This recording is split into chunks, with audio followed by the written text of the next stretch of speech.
in your early career, you tried a lot of different stuff, right? You were involved with different companies, you expanded to different countries. You had a very interesting experience in Australia, right? So can you just talk to people about the lessons and how valuable it is to sort of go a bit out of your comfort zone? I know it's a cliche to say that, but to actually do that in practice is super valuable because you get so much exposure that you wouldn't necessarily get in your hometown if you're stuck there for your entire life, right? Yes, absolutely. It's so important to just go out there and do something, right? It doesn't really matter what. I was very, very lucky that the first job I took was with a company builder here in Hamburg. So these guys were and still are building e-commerce businesses mostly, and we're looking for these typical entrepreneur in residence kind of people. So just fresh out of university, you want to do something, you want to have a job where you can actually do things rather than just brew coffee or do the typical Excel analysis, right? Which is what you will always have in startups. But the cool thing there was they had exposure to many different startups as well. So it wasn't that I was just setting myself up for that one company, but rather the opportunity, which was also the agreement that we had to look at a couple and spend a couple of months at various companies. So for me, that was the perfect entry point into startup world, to venture building, into working with and on something, because I was able to see different things. And there I was very lucky. The first company I saw was an agency, which is an interesting model. Agencies are usually profitable, so life is good. You're making money. There is business. At the same time, it's a daily struggle to keep it like that. You have to keep getting business and new business, but very different proposition afterwards. The venture builder I was working for had this opportunity in Australia, which you mentioned. They had acquired a company in Australia, and that needed to be integrated into the larger setup there.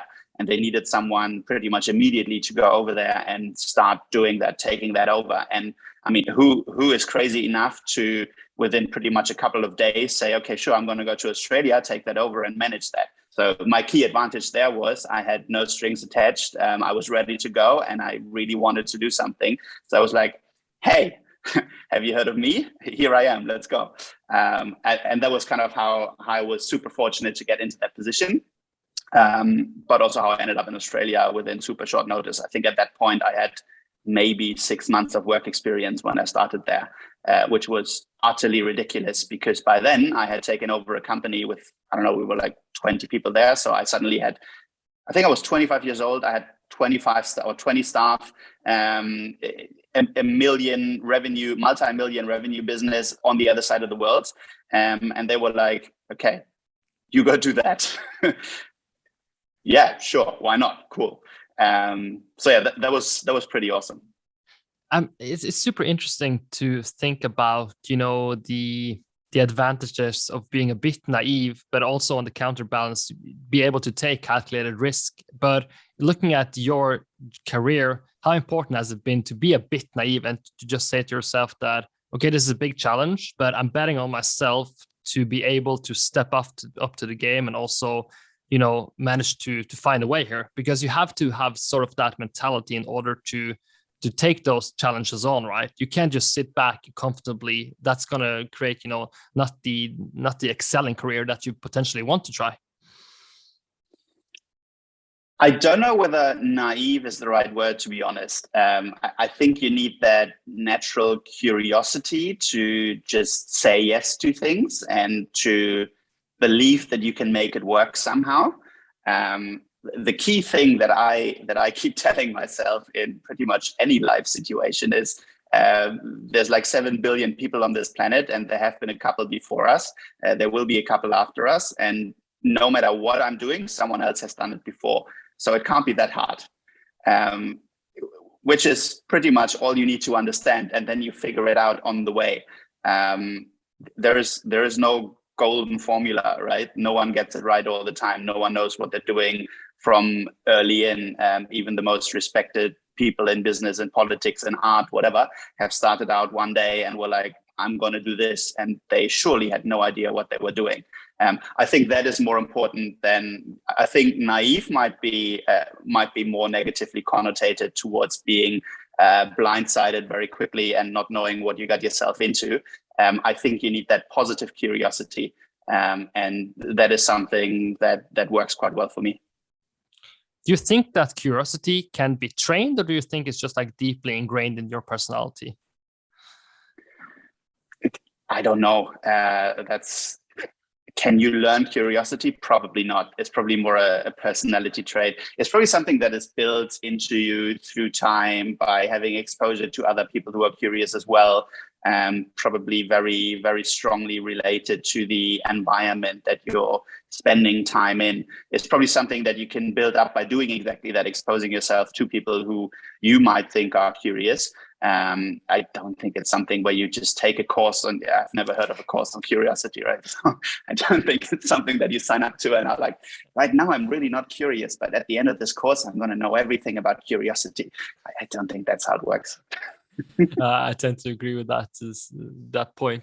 Just looking at entrepreneurship in general, obviously you've been involved in several companies, you started several companies. We're going to talk about Kudona today, of course.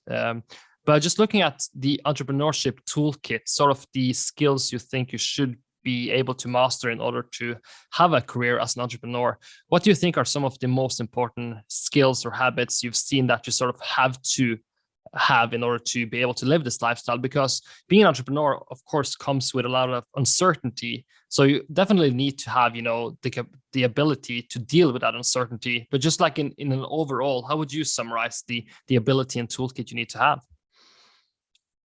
The toolkit for entrepreneurship, that's a good one. I wish I knew. I think the key element is an incredibly high stress resistance and that positive can-do attitude.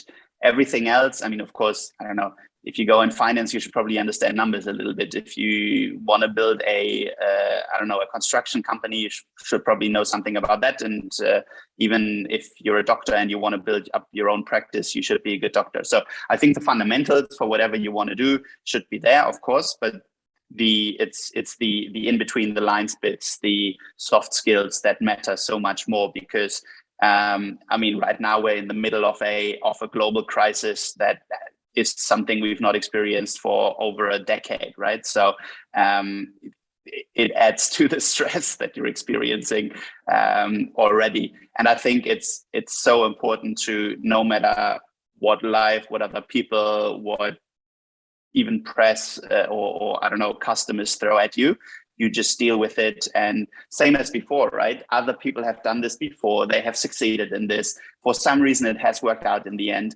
There is surely a way we can make this work. Probably the key to success is not giving up. It's as simple as that. You have so many businesses that fail in the first couple of months or the first year. What is that? Some people say 99% of startups fail in the first year, right? And I think most of them don't have to. It's maybe easier. It's easier to just say, okay, this doesn't work. I don't know how to fix this. It's too many problems right now. It's too much stress, too many things going on. It's probably more of those things that sometimes lead to failure than the fundamentals not being there, whatever. No startup has the fundamentals from day one. No one has it all figured out. No one has the business plan that is exactly executed as it was written up. That is not how life works, because there's always theory and reality usually clashes with that.